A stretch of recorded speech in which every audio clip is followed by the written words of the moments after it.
Welcome to another version of the Litigation Psychology Podcast brought to you by Courtroom Sciences. This one being done by video. Happy to have Mr. Steve Fleishman with us from Southern California. Steve, how you doing out there? You know, we're doing well. The weather's gorgeous. I just wish we could return to normal things around here, but everything's good. Yeah, I think everybody wants the same thing. We wanted to get you on the podcast to get some updates, particularly with Reptile tactics, what you're seeing on the appellate level. And I think we need to jump right in and talk about what just happened in Indiana. Can you maybe tell our audience about this major development and word is spreading of this very quickly? I believe it was mostly last week. Why don't you fill us in on what's going on there? Sure. The case is called McNamara versus Navarre. Right now, only a Westlaw citation is available. It's 2020 Westlaw 1934175. That's 2020 Westlaw 1934175. Now, for years, you've been preaching, Bill, correctly, that you can't wait until trial and file a motion in limine and hope to keep Reptile out of the trial. That's just not a good strategy, and I've agreed with you. You've got to get involved up front in discovery before it happens. These defense attorneys went one step further, and they filed a motion for a protective order before depositions began. And they said, look, Judge, we want to know what the ground rules are. We think Reptile questions are improper. Now, it's an otherwise uneventful wrongful death case. The defendant was driving a semi-truck, killed the decedent. Nothing spectacular about the case, but defendant filed a motion for protective order saying, in our experience, this plaintiff's attorney will ask Reptile questions, specifically about alleged safety rules. And we want a protective order to prevent plaintiff's counsel from doing that in depositions.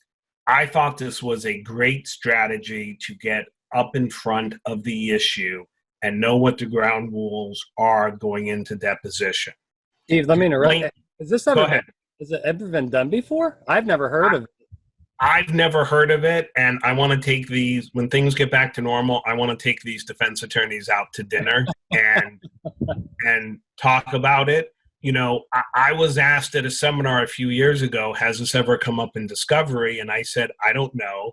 But to be honest, I could see a lot of judges kind of punting on the issue, saying, let the depositions go forward. And I was wrong. I'm happy to admit it. At least one judge in Indiana said this is wrong.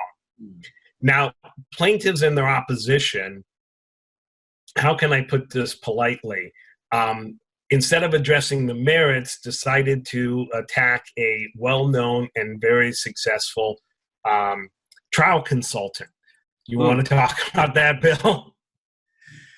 Yeah, they. I got the email. Falsely, I should add. Yes, you sent the email to me with the attachment, and I believe they dedicated a whole paragraph to me and my company, and we're pretty much blatantly inaccurate.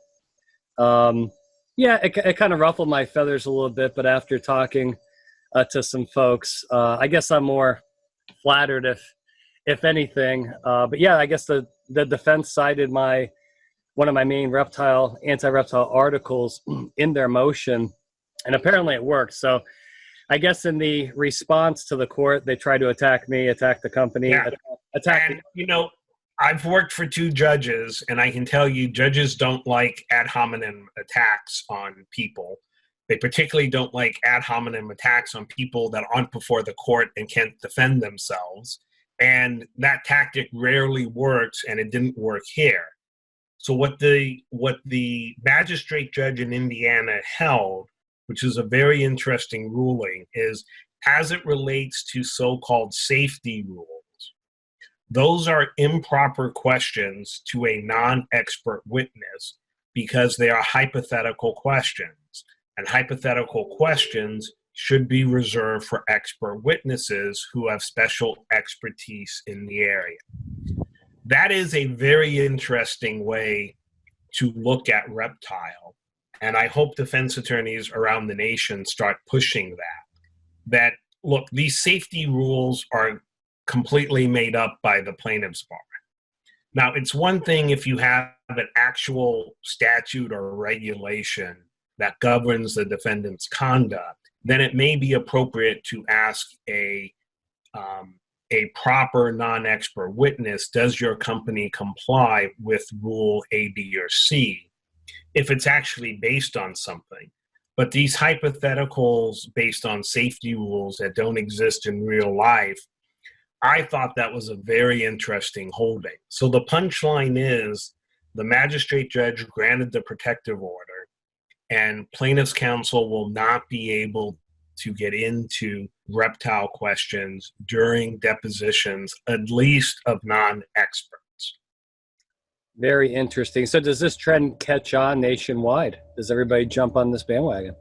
God, I hope so. Yeah. I mean, file your motions, get the rulings from the court. I hate to say it like this, but as a defense attorney, you're really no worse off filing the motion.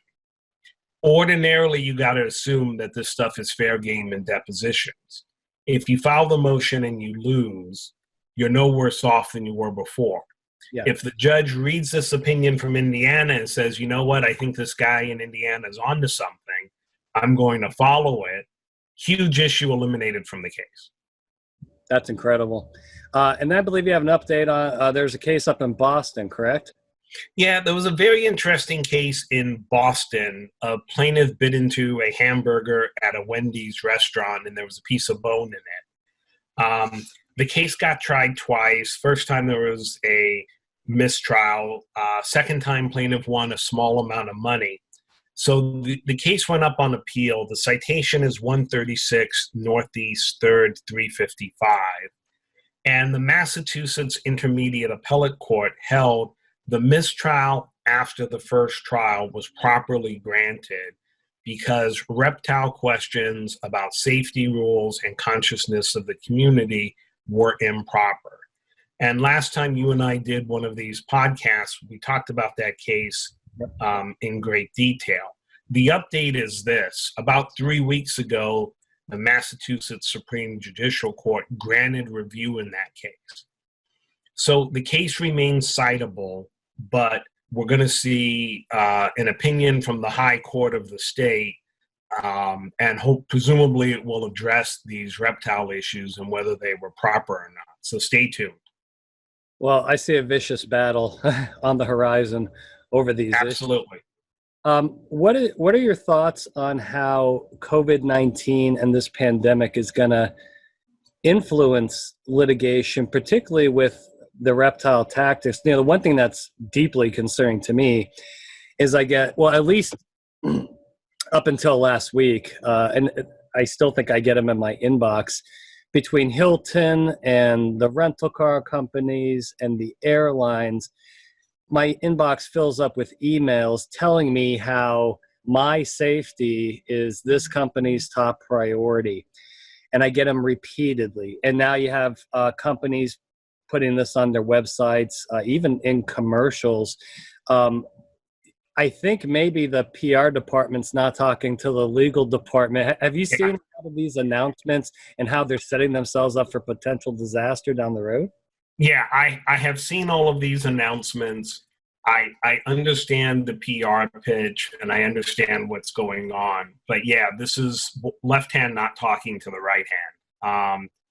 Clearly, their legal departments are not getting involved in these things from a risk management point of view. I know in the past you've talked about trucking companies that you represent, and sometimes you go on their websites and it's all about safety, safety, safety. Yep. And those things come back to bite you. That's what I fear here. The more important issue is, in my mind, is, this has got to end at some point, and how are we going to get our courts back and operating, with juries. And a lot of smart people are looking at this now. I don't know what it's going to be like. I can't see putting 12 jurors in a small room anymore to deliberate. You're going to have to think about ways to deal with that. Yeah, I've heard some attorneys hypothesize that maybe, some, like here in Florida, we have 6-person juries. I believe it's 6-person in Indiana as well. Do you think that maybe for a temporary basis, you may see 12 jury systems getting cut in half as a way to promote Well, a better atmosphere?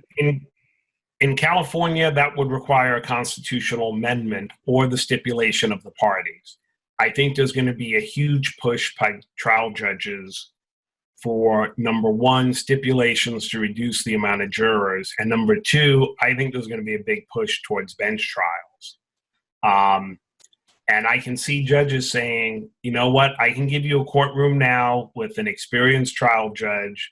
You can do your bench trial just like you've always done it, or you're going to have to wait a while if you're going to want a 12-person jury.